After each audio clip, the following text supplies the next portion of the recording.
Alright, so the WWE presented the one night where every championship will be defended. It's called Night of Champions, and something special, something entertaining, something really exciting is going to happen, right? Not so much.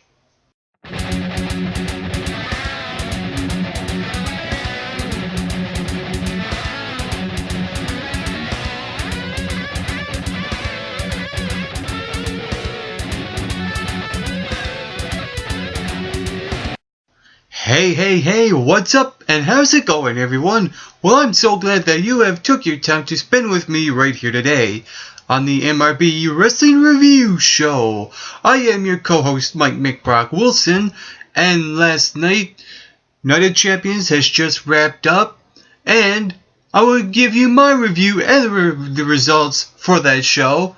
Before I do, the kickoff match was the primetime players defeating the Usos, Tons of Funk, The Real Americans, and 3MB in a tag team turmoil match. It was a gauntlet style where two teams start out, and then when one team goes over the other team comes out, and this continues till all teams are out.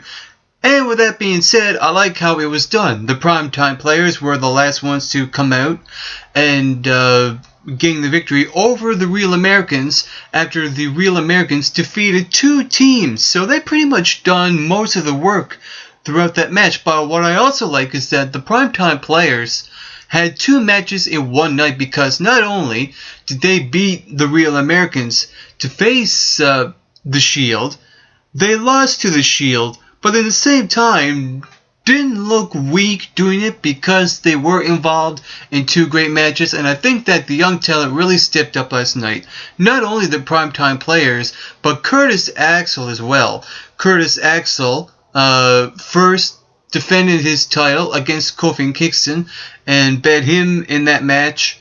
And when it came to the CM Punk and Paul Heyman match, it was, Curtis Axel getting pinned by CM Punk, only to have an exchange happen with Paul Heyman and CM Punk, and with Ryback coming out, destroying CM Punk after, and Paul Heyman gaining the victory. I like it because hopefully something happens with Ryback's character now that he's with Paul Heyman, even though it's not to be known that Ryback is a Paul Heyman guy. That remains to be seen. But I think the WWE actually done something smart with Ryback, and I hope this continues throughout. I hope, it's just one of those things where you take the ball. Right now, Ryback has took the ball. Now, hopefully he will run with it and have something happen, a reboot for his character, and have Paul Heyman as his mouthpiece. So I hope this continues going forth now on Raw and SmackDown. Also last night, The Miz defeated Fandango, and I was curious to see why this match took place on a pay-per-view called Night of Champions, because there's no title on the line. So I really didn't understand the logic behind this match happening at a pay-per-view event called Night of Champions, where every championship is going to be defended, and this match happened. I thought that was a little weird. I thought that was a little off.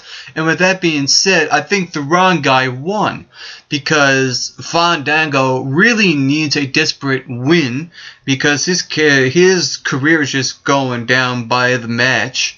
And The Miz really don't do anything for me as a babyface. So it's a lose-lose and lose situation for last night's show. Also, the Divas Championship was on the line when AJ Lee defended her title in succession. AJ Lee defeated Naomi, Natalya, and Brie Bella, and there was a cool moment in that match where you see Natalya apply the sharpshooter on both Brie Bella and Naomi. I thought that was really, really, really cool.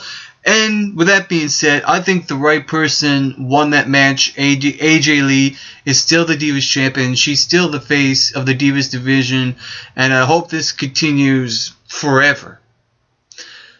Also last night, the United States champion Dean Ambrose defeated Dolph Ziggler.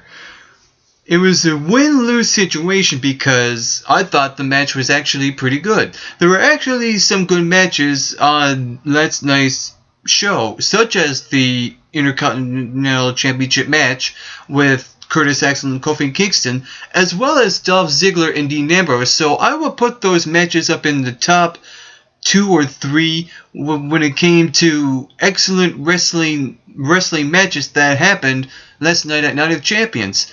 And with that being said, this thing with Dolph Ziggler, going downhill really sucks, I know, but at least, he put on a good match with another good superstar in Dean Ambrose, and I think the way they sell some of their moves in the ring is very, very interesting, like the pay-per-view itself. So with that being said, I don't know where it goes with Dolph Ziggler, but I think what happened with Dean Ambrose was that he got a good, clean win over Dolph Ziggler, so that really puts him in the spotlight last night at Night of Champions as well. And then shortly after, we see Seth Rollins and Roman Reigns successfully defend their tag team championships against the Primetime Players. And like I said before, the loss doesn't help the Primetime Players. The loss doesn't hurt the Primetime Players, And with that being said, because of that reason, they competed in 2 great matches. And I think that the Shields, Seth Rollins and Roman Reigns, how long they're going to be champions, I have no idea. Probably within the next couple of months or so before they start losing their gold and, kind of come full circle in that sense, because they did debut at Survivor Series. So I think by that time, the Shield will probably start to lose their titles and then go their separate ways. It may go down like that. Who knows yet? But we'll see what happens in the future in the WWE. Also, Rob Van Dam defeated the World Heavyweight Champion Alberto Del Rio via disqualification. Now, for a pay-per-view such as Night of Champions, and for a world title match to end in a no disqualification, I thought was weak, because it's a pay-per-view event, not a Raw episode. And with that being said, the pay-per-view itself actually felt like a glorified Monday Night Raw, where nothing really out of the ordinary happened, nothing special happened. So with that being said, it was an okay show. And with that being said, with Rob Van Dam and Alberto Del Rio, it was still a good match. It just had to end really, really weird. And I think the idea was for the WWE to make Rob Van Dam not to look weak after that match, because he got the one-upsmanship on Alberto Del Rio after the match, and I was hoping somewhere along those lines where Damien Sandow would cash in his briefcase, but when Alberto Del Rio rolled out of the ring, I was like, okay, this is not going to happen. So with that being said, it was still, a good match, but the way things were done in that pay-per-view were kind of weird, to say the least. One of those things was when Triple H came out in the very beginning and was acting as a babyface, and I really don't understand how week after week after week, since he turned on Daniel Bryan at SummerSlam, how he was becoming this massive heel and, the top owner of the WWE, so to speak, was becoming off as a babyface on the next pay-per-view, and I really don't understand where they're going with this, because it just doesn't seem right. And with that reason, here comes the WWE main event, the WWE Championship, where Daniel Bryan won the WWE Championship over Randy Orton. What was interesting was that, the referee got knocked out. The second ref came in, and the other ref came too. Scott Armstrong came too, and told the ref that was in the ring, I'm okay now, I got this, and look what happened. Daniel Bryan got the victory, but the count was really fast. It wasn't 1, 2, 3. It was more like 1, 2, 3, and the audience wasn't even in sync with the ref when they were yelling 1, 2, 3. So and the funny thing was that the announcers didn't even mention the fast count, and for some reason, I don't know if they're going to capitalize on this opportunity for Monday Night Raw, because who knows what may happen.